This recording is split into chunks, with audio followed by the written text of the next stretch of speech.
नमस्कार मित्रांनो, आज आपण पाहणार आहोत अपूर्णांक या प्रकरणातील अपूर्णांकांचा लहान मोठेपणा कसा ठरवायचा। यासाठी मी उदाहरण घेतलेलं आहे 3/4, 5/4, 2/4 व 9/4। अपूर्णांकाचे निरीक्षण केले असता लक्षात येते की सर्व ठिकाणी छेद समान आहे।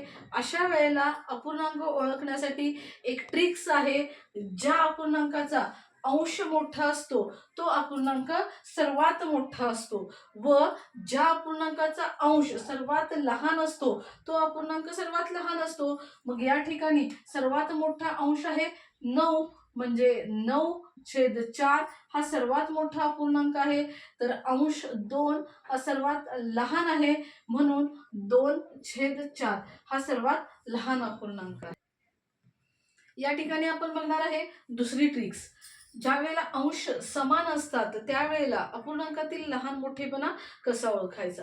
यासाठी मी उदाहरण घेतलेलं आहे 9/12, 9/7, 9/11 व 9/5। या ठिकाणी ट्रिक्स आहे, ज्या अपूर्णांकाचा छेद सर्वात लहान असतो तो अपूर्णांक सर्वात मोठा असतो व ज्या अपूर्णांकाचा छेद सर्वात मोठा असतो तो अपूर्णांक सर्वात लहान असतो। म्हणून दिलेल्या उदाहरणाचे जर आपण निरीक्षण केले तर याच्यामध्ये सर्वात लहान छेद आहे 5, म्हणून 9/5 हा असणारा सर्वात मोठा अपूर्णांक।